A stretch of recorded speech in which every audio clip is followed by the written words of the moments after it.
Iglesia, Dios te bendiga. Qué rico poder compartir este mensaje que el Señor ha puesto en mi corazón, compartir con cada uno de ustedes. Sé que será un mensaje diferente, un mensaje inusual. De hecho, su título lo es.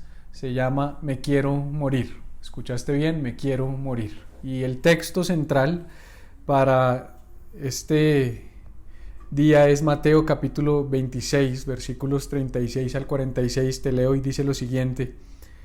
Luego fue Jesús con sus discípulos a un lugar llamado Getsemaní y les dijo: siéntense aquí mientras voy más allá a orar. Se llevó a Pedro y a los dos hijos de Zebedeo y comenzó a sentirse triste y angustiado. Esta es la angustia que me invade, que me siento morir, les dijo. Quédense aquí, manténganse despiertos conmigo. Yendo un poco más allá, se postró sobre su rostro y oró: Padre mío, si es posible, no me hagas beber este trago amargo, pero no sea lo que yo quiero, sino lo que tú quieres. Luego volvió a donde estaban sus discípulos y los encontró dormidos. ¿No pudieron mantenerse despiertos conmigo ni una hora? Le dijo a Pedro. Estén alerta y oren para que no caigan en tentación. El espíritu está dispuesto, pero el cuerpo es débil. Por segunda vez se retiró y oró: Padre mío, si no es posible evitar que yo beba este trago amargo, hágase tu voluntad. Cuando volvió otra vez los encontró dormidos, porque se les cerraban los ojos de sueño. Así que los dejó y se retiró a orar por tercera vez diciendo lo mismo. Volvió de nuevo a los discípulos y les dijo: siguen durmiendo y descansando. Miren, se acerca la hora y el Hijo del Hombre va a ser entregado en manos de pecadores. Levántense, vamos, ahí viene el que me traiciona. Padre, yo te pido que nos hables a partir de este texto y que nos permitas, Dios, recibir el mensaje que tú tienes para nosotros en nuestros corazones. Te lo pido en el nombre de Jesús. La pregunta que quisiera hacerte es: ¿cómo estás? Y no un cómo estás como el que solemos hacer varias veces al día. Es una pregunta que surge una y otra vez, y entre más personas tú te encuentres durante tu día, más veces te van a preguntar ¿cómo estás? Pero así como esa se ha convertido en una pregunta superficial, también la respuesta que entregamos tiende a ser una respuesta superficial. ¿Cómo estás? Implica mirar qué está pasando dentro de ti. ¿Cómo está tu interior? ¿Cómo está tu alma? ¿Cómo está tu ser? ¿Cómo estás por dentro? ¿Cómo estás donde nadie ve? ¿Cómo está el corazón? ¿Cómo está el centro de tu ser? Y sabes, vivimos en un mundo donde se nos ha enseñado a responder bien, gracias y tú. Y no me refiero a un cliché, me refiero a que ocultamos muchas veces nuestras emociones, nuestros sentimientos, nuestra realidad, la realidad de nuestro corazón. Muchas veces ocultamos verdaderamente cómo estamos, afuera y adentro de, comillas, la iglesia. En la iglesia se nos ha enseñado a no responder con verdad, a no responder con honestidad, a no ser reales, a tapar. Y me pregunto si cuando no estamos bien y lo decimos, se nos va a decir entonces que tenemos falta de fe. O si decimos que no estamos bien, ¿será que eso muestra debilidad? O si decimos que no estamos bien, ¿será que eso pone en riesgo nuestra imagen? Por ejemplo, yo que soy un líder y un pastor, ¿qué van a pensar si yo digo que no estoy bien? ¿Qué va a pensar una discípulo? ¿Qué va a pensar una persona de la comunidad si tal vez me dice: pastor, ¿cómo está? Y le digo: no estoy bien, no me siento bien, no me siento bien hoy, siento tristeza, siento depresión, siento desespero, me siento frustrado. ¿Qué pensará la gente? ¿Será que pensarán que hay pecado en mi vida? ¿Será que pensarán que Dios se alejó de mí o se apartó de mí? ¿Pensarán que eso me deshabilita o me inhabilita para poder liderar o para poder ser un buen cristiano? Yo hoy vengo a decirte que se vale sentirse mal, que te puedes sentir mal, que está bien sentirse mal. No te estoy diciendo que está bien quedarse ahí, que estar bien quedarse ahí en depresión y en tristeza, pero tener esos sentimientos es válido, tener esas emociones es válido. Se vale poder expresar la forma como nos sentimos, se vale poder decir: no estoy bien, me quiero morir, tengo ganas de morir, me siento triste, me siento frustrado, me siento deprimido. Y yo creo que como consecuencia de que en esa burbuja de la iglesia cristiana hemos querido vivir un cristianismo de hipocresía, un cristianismo de falsa perfección, donde entre menos yo muestre mis debilidades, más me parezco a Jesús, donde entre menos yo muestre mis debilidades, mejor cristiano soy, más santo soy, más perfecto soy. En ese cristianismo, creo que los cristianos nos hemos vuelto muy torpes para manejar las emociones nuestras y las de los demás. Somos bien malos para manejar las emociones de otros. Me acuerdo cuando empezamos Eclesia hace unos 4 años y empecé a ejercer este rol pastoral, el cual ejerzo hace más de 10 años junto con mi esposa, pero en estos 4 años como pastor principal de una iglesia, y sobre mi vida y sobre mis hombros recae el peso y la responsabilidad de las vidas de las personas que hacen parte de nuestra comunidad, y me encontraba con palabras en ocasiones como: no estoy bien, me siento triste, tengo depresión, tengo tristeza, me quiero morir, necesito un psicólogo, necesito un psiquiatra. Y empecé a darme cuenta que yo era bien torpe para manejar ese tipo de manifestaciones y de expresiones. No sabía qué hacer, no sabía qué decir, no sabía si eso estaba bien. A mí me habían enseñado que cuando alguien decía estoy triste, había que echarle fuera a los demonios. Eso es un demonio de depresión, eso es un demonio de tristeza, eso es un demonio de angustia, y todo lo que pasaba en la vida de una persona lo asociábamos con un demonio que lo estaba oprimiendo, atormentando o queriendo poseer. Y no me malinterpretes, creo en la guerra espiritual, creo en la realidad del mundo espiritual que nos rodea, creo en los ángeles, creo en los demonios, creo en los ángeles caídos, creo en la guerra que estamos viviendo, creo en las armas de milicia que me han sido dadas, que no son carnales sino poderosas en Dios para la destrucción de fortalezas, creo en principados, potestades, huestes espirituales de maldad, pero también creo y he aprendido que no todo lo que pasa dentro de la vida de un cristiano es un demonio, que no todo lo que pasa en la vida de una persona está relacionada con falta de oración o falta de ayuno.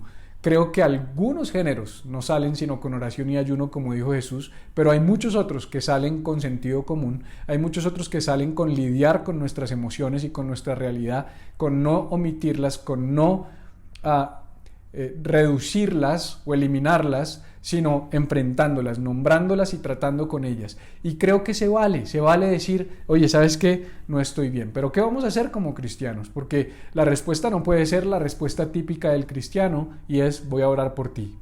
Y no me malinterpretes, creo en el poder de la oración, pero creo que en ocasiones voy a orar por ti se convierte en una salida barata, en una salida que no me involucra. ¿Sabes qué? Pues lo lamento mucho, estaré orando por ti, como diciendo: ok, esa es mi forma de ayudar. Y yo creo que los cristianos tenemos que poder ayudar con hechos, ayudar con acciones, ayudar con acompañamiento, ayudar con amor, con abrigo, con manifestaciones tangibles. Por eso me gusta tanto lo que hacemos con Kilo de Amor. Cuando entregamos y ponemos mercado sobre la mesa de las familias, le estamos diciendo: déjame orar por ti y déjame poner una bolsa de mercado sobre tu mesa. Déjame orar por ti y déjame responder de alguna manera ante tu necesidad. Eso es lo que estamos llamados a hacer como cristianos y como hijos de Dios: involucrarnos en las realidades de los demás. Hablemos entonces un poco de este concepto de iglesia relevante, ¿sabes? Porque creo que hoy se habla mucho acerca de la relevancia de la iglesia. Y se cree que la relevancia de la iglesia está relacionada con las formas. Y yo creo que las formas son importantes, porque creo que la manera de capturar tu atención y de captar tu atención es a través de las formas.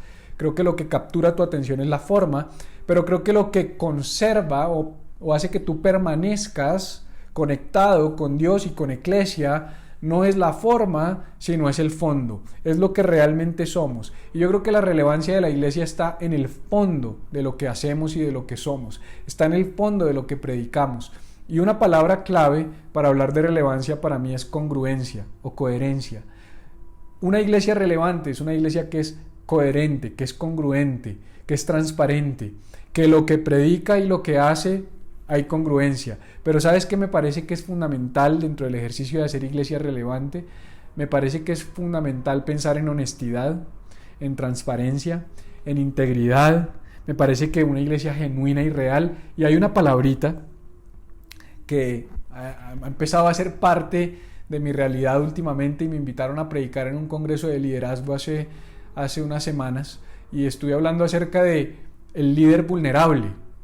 Y eso no es algo usual, porque normalmente dicen el líder determinado, el líder disciplinado, el líder enfocado, el líder que sirve, y todas esas cosas son válidas y son valiosas, pero el líder vulnerable es el líder como Jesús. Es el líder que, como en la historia que leímos, abre su corazón y se hace vulnerable delante de sus discípulos, de aquellos que lo siguen. Porque a mí me enseñaron que como líder yo no podía mostrar debilidad ante las personas que yo lideraba. A mí me enseñaron en la empresa en la que trabajé que como líder yo no puedo involucrar mis sentimientos y mis emociones con las personas con las que trabajo, que una cosa son los amigos y que otra cosa son los empleados o los seguidores.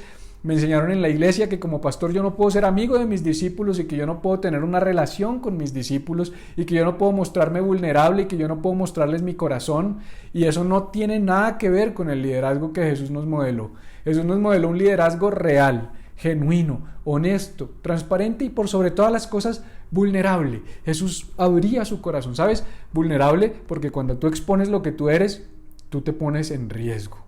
Cuando tú expones lo que tú eres y quitas las armaduras y las corazas, tú te expones a que te hagan daño. Eso es ser vulnerable. Pero yo creo en un cristianismo vulnerable, porque eso es lo que Jesús nos enseñó. Jesús no dijo, yo voy a omitir mis emociones y mis sentimientos y yo no le voy a demostrar a estos tipos que yo estoy mal. Él no hizo eso. Él se mostró como Él era. Él se mostró vulnerable. Porque yo creo que nosotros tenemos que ser líderes e iglesias con los pies bien puestos sobre la tierra. Nosotros estamos llamados a vivir un cristianismo de pies en la tierra y ojos en el cielo. De pies en la tierra y ojos en la visión y en el corazón y en la voluntad de Dios. Estamos llamados a seguir el corazón, la voluntad y los propósitos de Dios, pero con los pies en la tierra. No tenemos que negar la realidad. Fe no es negar la realidad. Hace un tiempo, hace más o menos unos 2 años, yo viví una situación difícil. Viví una situación personal que vino como consecuencia, y lo entendí cuando empecé a trabajar en asuntos del alma en los que nunca había trabajado, de justamente haber empezado a liderar apalancado en mi conocimiento de las Escrituras, en mi formación profesional, en mis años de experiencia como gerente de nacionales y multinacionales, en mis años como líder de iglesia, como parte de equipos ministeriales, en mi formación teológica, en mis certificados como coach, en mis certificados profesionales como especialista en marketing, y todos estos títulos, todas estas capacidades, todos estos logros que yo había tenido me permitieron levantar rápidamente un liderazgo y levantarme como líder para emprender un movimiento que hoy se llama Eclesia, que el Señor permitió que nosotros desarrolláramos, pero hubo un problema. Había cosas de mi alma que no habían sido tratadas. Había cosas de mi corazón que no habían sido tratadas. Había heridas que no había sanado. Había heridas de mi niñez con las que yo nunca había lidiado. Raíces de abandono, de rechazo, de abuso, de menosprecio, de abandono. Muchas situaciones y muchas realidades en mi vida que no habían sido tratadas. Que no habían sido tratadas de raíz. Porque en ocasiones, ¿sabes para qué somos muy buenos los cristianos? Para podar la ramita, para podar el árbol. Vemos un problema en el árbol, podamos las ramas, pero no tratamos con los asuntos profundos del corazón. Hay que tratar con los temas de raíz. Si no tratamos con los temas de raíz, lo que está pasando en las ramas, aunque lo cortes, vuelve y crece. Tenemos que tratar con la raíz, no con las ramas. Y yo aprendí eso con un costo muy alto. Un costo alto en el que acciones de mi parte, decisiones de mi parte y situaciones en las que me involucré que no me debía haber involucrado dañaron a mi familia, dañaron a mis hijos, dañaron a mis padres, dañaron a mis amigos, dañaron a mis discípulos, me dañaron a mí, porque cuando tú no tratas con el centro de tu vida y de tu ser, tarde o temprano eso se manifiesta y termina generando daño y lacerando a los que más amas. Hoy te estoy hablando, por la gracia de Dios y por la misericordia de Dios, como un testimonio de la supervivencia de una situación que nunca fue tratada, que nunca fue resuelta, en la que nunca me involucré a profundidad y yo pensaba que yo era libre. A mí me habían echado fuera los demonios más de una vez. Yo había aprendido mucha teología, había hecho todos los discipulados, todos los procesos de la iglesia, pero no había tratado con algo importantísimo: mi alma, mis emociones. En la iglesia no nos enseñan a tratar con el alma y las emociones. En la iglesia nos enseñan que todo es espiritual, y no todo es espiritual. El apóstol Pablo dijo que todo vuestro ser sea santificado por completo, espíritu, alma y cuerpo. y ese es todo nuestro ser. ¿Qué quiere decir eso? Que espíritu y cuerpo, ese no es todo tu ser. Que espíritu no es todo tu ser, que cuerpo no es todo tu ser, que alma no es todo tu ser, espíritu, alma y cuerpo.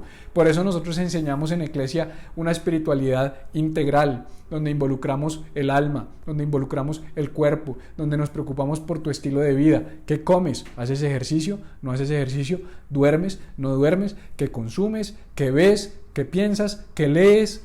¿Qué relaciones tienes? ¿Quiénes son tus amigos? ¿Qué películas ves? Porque todo, de manera integral, nutre o lacera tu ser.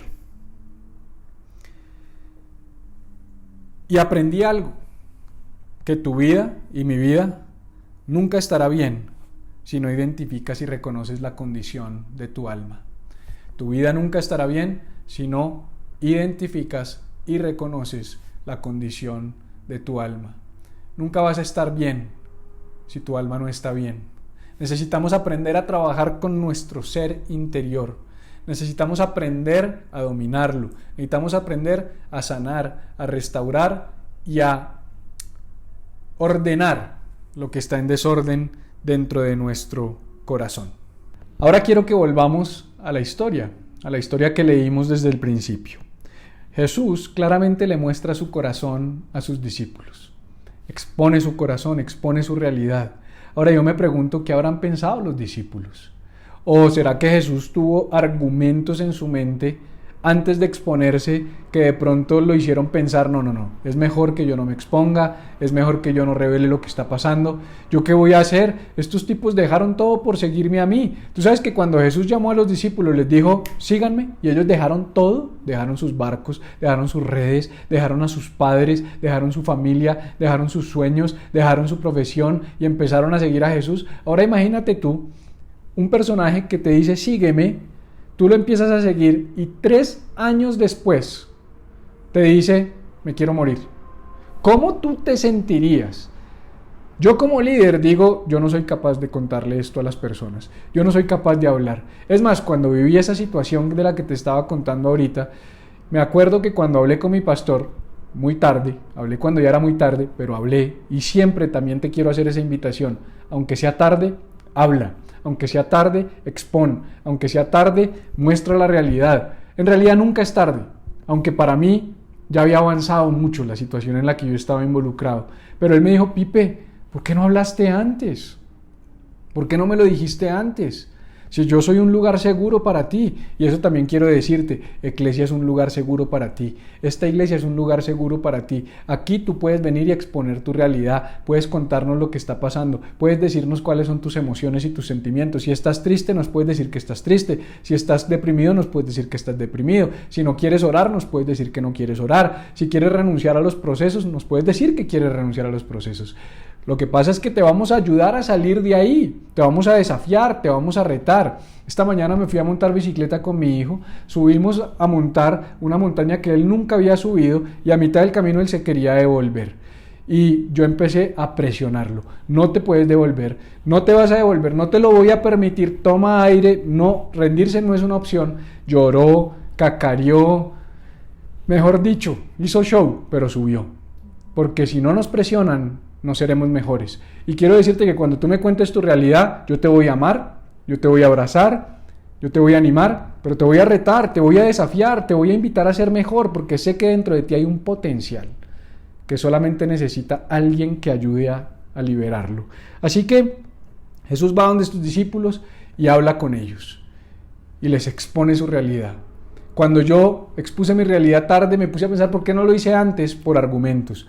Me van a dejar de creer, si yo le digo a la gente que yo tengo estas luchas no va a seguir caminando conmigo, Eclesia se va a acabar, mi esposa me va a dejar, y sabes, son mentiras de tu mente, son mentiras de tu corazón y son mentiras del enemigo que te dicen guárdalo, tápalo, no lo digas, pero sabes, lo mejor que puedes hacer es decirlo, porque a la luz hay libertad.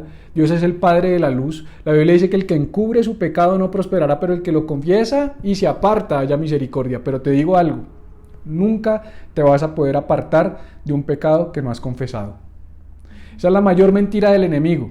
No digas nada que tú solito puedes, no puedes, tienes que exponerlo porque la Biblia dice el que lo confiesa y se aparta. Solo cuando confieso me puedo apartar porque el pecado, los problemas, el dolor, la angustia y la depresión pierden el control de nuestras vidas. Jesús está ahí con sus discípulos y nos enseña claramente qué tenemos que hacer cuando nos sentimos tristes. Y por eso yo quiero darte 3 cosas que nosotros necesitamos hacer cuando no estamos bien. 3 cosas que necesitamos hacer cuando no estamos bien, a partir de la historia y a partir del ejemplo de Jesús. Y dice así, Mateo 26:36, luego fue Jesús con sus discípulos a un lugar llamado Getsemaní y les dijo, siéntense aquí mientras me voy a orar. La primera cosa es, reconoce tu situación y sé honesto contigo mismo. Jesús claramente entendía que algo no estaba bien. Jesús claramente entendía que había algo en su alma que no estaba bien. Por eso él se apartó primero a Getsemaní y luego después de ir a Getsemaní se va más adentro sin sus discípulos. Busca un lugar más apartado para él. Él reconoció la condición de su alma. Él reconoció su realidad. ¿Sabías que Getsemaní significa prensa de aceite? Es una prensa como en la que machacan y oprimen los olivos para que salga aceite. Y en ocasiones tenemos que ser machacados, tenemos que ser presionados para que salga lo mejor de nosotros. De Jesús salió un aceite que salvó a la humanidad, pero tuvo que ser presionado. Y él identificó la realidad, él identificó su condición. Me hace pensar en el salmista. El salmista tenía conversaciones con Dios y conversaciones con su alma. Él hacía un diagnóstico y cuando el diagnóstico no le alcanzaba decía, Señor, examíname y mira si hay en mí camino de perversidad. Pero cuando él identificaba problemas en su alma, él decía, alma mía, alaba al Señor. El salmista le hablaba a su alma. Mírate al espejo del alma, mírate al espejo del corazón. Cuando tú te mires en ese espejo y identifiques qué hay dentro de ti, no por fuera, para eso están las redes sociales y para eso está Instagram, pero por dentro, que realmente cuando tú estés a solas. Normalmente a mí me pasa que cuando cierro la puerta del baño, por las mañanas me voy a bañar, en ese tiempo logro reflexionar mucho sobre el estado de mi alma.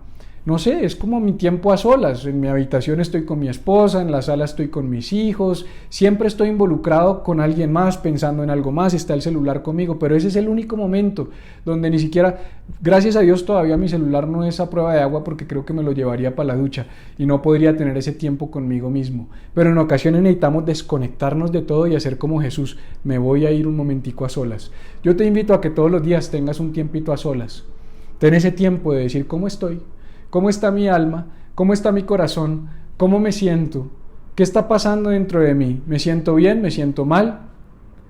Hay días, te lo confieso, donde yo abro la ducha y me arrodillo y dejo que el agua me caiga encima y a veces lloro y a veces tengo tiempos a solas en los que me doy cuenta que no me siento bien, que me siento triste, que me siento frustrado. Reconozco esa situación. Lo primero es reconocer. Tú no puedes mejorar lo que no reconoces, lo que no identificas. Entonces todo parte de ahí. Hay personas que niegan su realidad. No, yo estoy bien, a mí me enseñaron que uno siempre está bien, que yo soy un berraco, a mí me enseñaron a que, sí, eso es falta de fe, dicen algunos cristianos. No, si tú dices que estás mal, eso es falta de fe. No, eso no es falta de fe, eso es idiotez. La fe no es negar la realidad. La fe es reconocer en medio de nuestra crisis que Dios tiene un mejor plan para nosotros, pero no niega la realidad. Yo sé qué está pasando hoy, sé a dónde voy a llegar, la fe me da esperanza, la fe me permite apalancarme para llegar a conquistar lo que tengo que conquistar, pero no niega la realidad. Si tú niegas tu realidad, nunca vas a saber dónde estás, nunca vas a poder trazar un plan para llegar a donde tienes que llegar. De manera que lo primero es, por favor, no niegues tu realidad. Mírate al espejo del alma, identifica tu situación y sé honesto contigo mismo. Número 2, pídele ayuda a tus amigos. Pídele ayuda a tus amigos. Y diría a los 3. Y los 3 no porque haya solo 3, sino porque Jesús llamó 3. Y a esos 3 les pidió ayuda. Mateo 26, 37 al 38 dice, se llevó a Pedro y a los 2 hijos de Zebedeo, 3 personas, los más cercanos. Él estaba allí con los 11 y de los 11 escoge 3. Y les dice lo siguiente, y comenzó a sentirse triste y angustiado. Y mira lo que dijo Jesús, es tal la angustia que me invade que me siento morir. Estas fueron palabras de Jesús a sus discípulos. Es tal la angustia que me invade que me siento morir. Otra versión dice, mi alma está triste hasta la muerte. En otras palabras, estoy que me muero, siento que me voy a morir, tengo una tristeza de muerte, me quiero morir, les dijo. Quédense aquí y manténganse despiertos conmigo. Jesús no solo reconoce su situación, sino que cuando la identifica, va y busca a sus amigos, a 3 de sus amigos, y les cuenta lo que está pasando dentro de su corazón. Y de eso también quiero hablarte. No puedes contarle todo lo que te pasa a todo el mundo. Facebook no es para que cuentes que te quieres morir. Instagram no es para que cuentes que te quieres morir. Hay amigos, hay personas que Dios puso a tu alrededor, que están rodeándote, que hacen parte de tu círculo relacional más íntimo y más cercano. Son personas maduras, son personas que te aman, son personas que te van a desafiar y que te van a retar y que van a procurar siempre lo mejor para ti. A esas personas tú tienes que conocerlas y atesorarlas, porque son las personas a las que tú vas a poder dirigirte en momentos de crisis, de dificultad y de angustia. Jesús lo supo hacer. Ojo, no necesariamente esas personas te van a resolver tu problema, pero el simple hecho de exteriorizarlo y contárselo a otros te libera una carga e involucra a otros en tus procesos de vida. Rodéate bien. Aprende a rendir cuentas. Yo aprendí a rendir cuentas. Yo le rindo cuentas a mi pastor. Yo le rindo cuentas a mi equipo. Yo le rindo cuentas a mi esposa. Yo le rindo cuentas a mis hijos. En diferentes áreas, en diferentes temas, pero permanentemente estoy rindiendo cuentas. Hay personas que dicen, no, yo le rindo cuentas a Dios. Eso es arrogancia. Tú sabes que nosotros ni le rendimos cuentas a Dios, ni servimos a Dios, ni buscamos a Dios, sino que Dios se manifiesta a través de las personas. Dios se manifiesta a través de las personas. Por eso Jesús dijo, ama a tu prójimo como a ti mismo. Ese es el segundo y más importante mandamiento. En otras palabras, lo que te quiero decir es, cuando tú dices, yo amo a Dios, yo sirvo a Dios, mira, la palabra dice, ¿cómo puedes decir que amas a Dios a quien no ves si no amas a tu hermano a quien ves?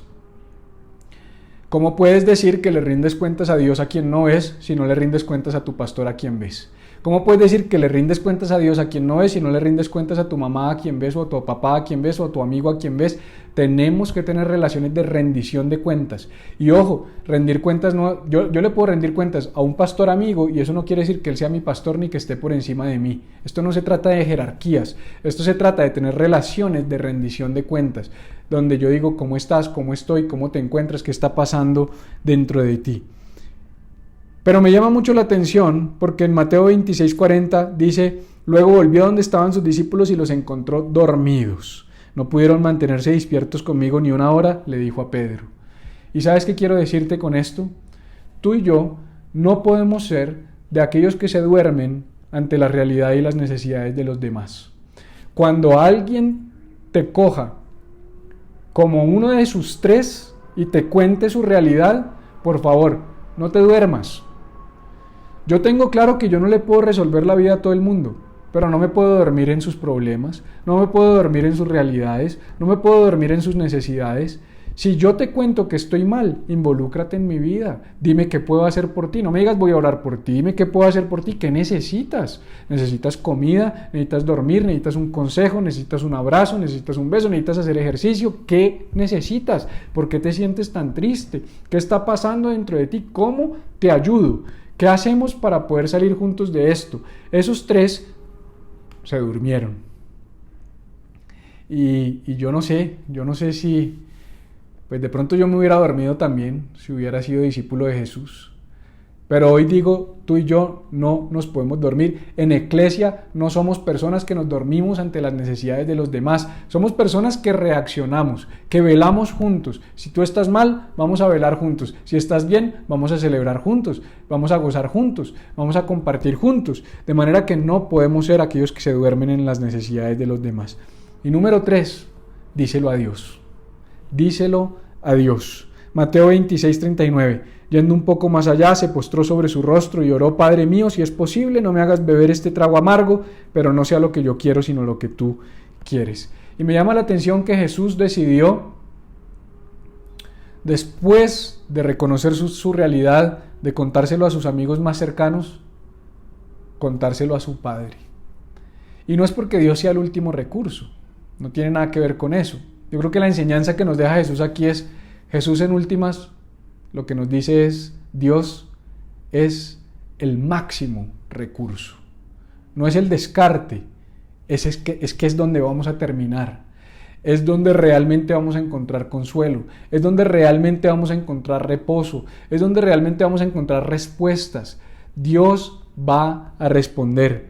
cuéntaselo a Dios, díselo a Dios, habla con Dios, muéstrale lo que está pasando. Y quiero decirte 4 cosas en relación a Dios frente a tu tristeza. La primera, Dios nunca se va a dormir, jamás. Tus amigos se pueden dormir, Dios nunca se va a dormir. Salmos 121:3, no permitirá que tu pie resbale, jamás duerme el que te cuida. Dios jamás se va a dormir ante tu situación, nunca te va a fallar en tu realidad. Pero también me gusta el segundo, Dios nunca te va a fallar. Salmo 27:10, aunque mi padre y mi madre me abandonen, el Señor me recibirá en sus brazos. Qué tremendo. No, el salmista no pudo haber dicho otra cosa. O sea, yo puedo pensar en que mis hermanos me abandonen, yo puedo pensar en que mis amigos me abandonen, que mis primos me abandonen, que mis amigos me abandonen, pero que mis papás me abandonen. A mí me cuesta trabajo pensar en eso. Claro, sé que es real, sé que hay papás que abandonan a sus hijos, pero el salmista dice, si te abandonan tus papás, que ese es el máximo nivel de abandono, tranquilo. Dios nunca te va a abandonar. Número 3, Dios nunca te va a juzgar. Y yo creo que uno de los principales argumentos que salen en nuestra mente para no exponer nuestra realidad es, me van a juzgar, me van a señalar, me van a criticar, me van a cuestionar. Y hoy estoy aquí para decirte, Dios nunca te va a juzgar, Dios nunca te va a condenar, Dios nunca te va a señalar. Me hace pensar en la historia de la mujer adúltera que la traen y la lanzan a los pies de Jesús. Y Jesús, en lugar de juzgarla, dice, ¿dónde están todos los que te condenan? Porque Él les dijo, el que esté libre de pecado, que tire la primera piedra. Y todos tuvieron que tirar sus piedras. Y el único que no tenía por qué haber tirado la piedra es Jesús, porque Él era el único libre de pecado. Y qué tremendo entender que el único libre de pecado no usó su derecho de apedrear a la mujer. Él lo podría haber hecho. Pero el perfecto, el libre de pecado, la abrazó, la dignificó y la levantó. Él nunca te va a juzgar, nunca te va a señalar. Juan 8:11, nadie, Señor, tampoco yo te condeno. Ahora vete y no vuelvas a pecar. Y número 4, Dios te cubre y te viste de su amor. Dios te cubre y te viste de su amor. En Génesis 3:21 dice que Dios el Señor hizo ropa de pieles para el hombre y su mujer y los vistió. Este es uno de los cuadros proféticos más hermosos que encontramos en la Biblia. Porque ante el pecado de Adán y Eva, la separación que eso generó con Dios, Dios, en lugar de ponerse bravo con ellos y expulsarlos, lo primero que hizo fue vestirlos. ¿Hubo consecuencias? Claro que sí, pero Dios los vistió con su amor.